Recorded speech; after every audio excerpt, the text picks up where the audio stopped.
Good morning. This is Mr. Aguilar. You might be watching this when I'm gone. I'm just going to briefly remind you of what your expectations are when I'm gone.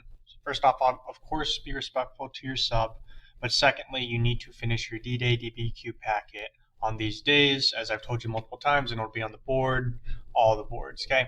You're going to go to the classwork tab, as you have been doing. You're going to click on your D-Day DBQ.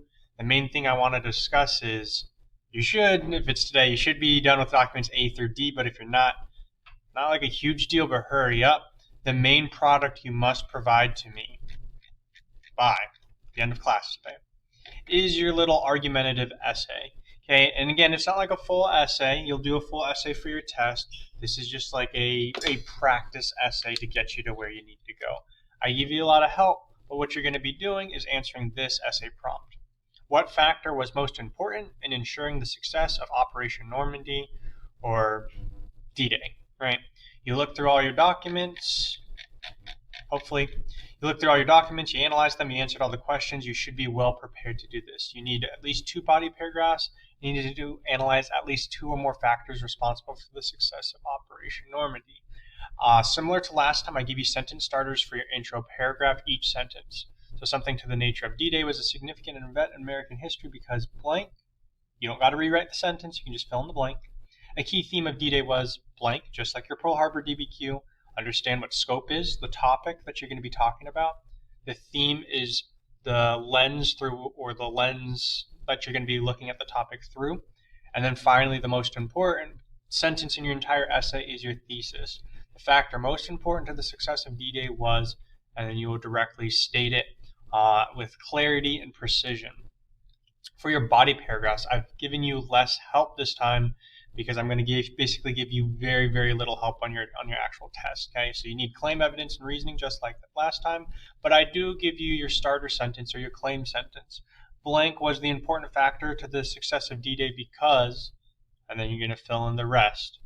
You're going to have a claim, and you're going to have an evidence, which is going to be a quote from the whatever it's called, a quote from the documents, and then reasoning.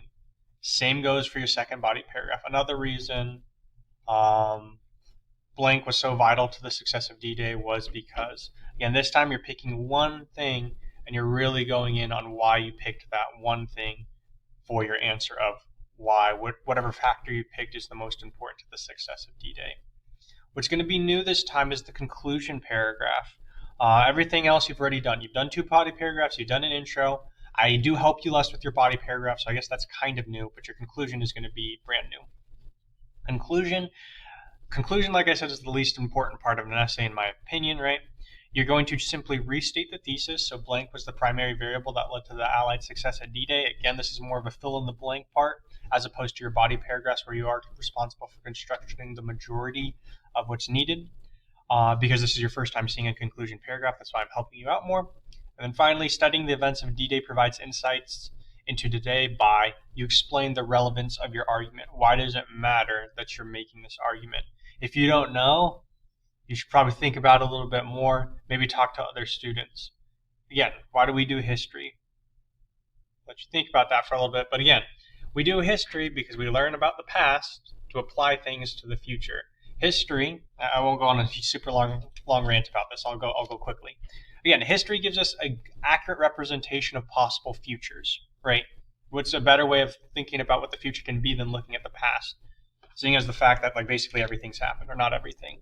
So what we can do with history is kind of try to construct the futures we want by trying to replicate the past events that we think are the best, right? It's kind of the point of history, long story short. Okay, last thing.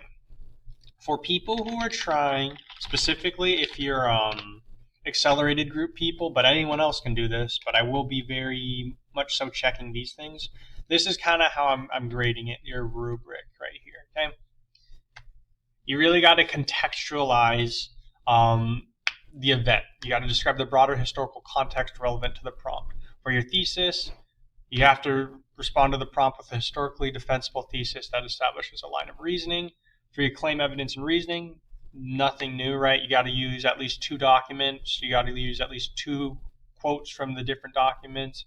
You got to explain how those 2 quotes support your theses. These last 2 things are going to be kind of like the the things I'll only be scrutinizing if you're trying to do really, really good. Number one, outside source. You have to use at least one piece of additional outside information inside your argument. We did a whole day where we talked about D-Day, essentially. So anything we talked about that day, you can bring that in. Is it a source? No, but basically all the main statistics I gave you, you can say it's from The Storm of War by Andrew Roberts. Okay. I'll even write some of the statistics on the board or something like that. Okay. Depth of knowledge, that just shows me that you understand the event from a high level. You demonstrate a complex understanding of the historical development. That's the focus of the prompt. You use evidence to basically address the question.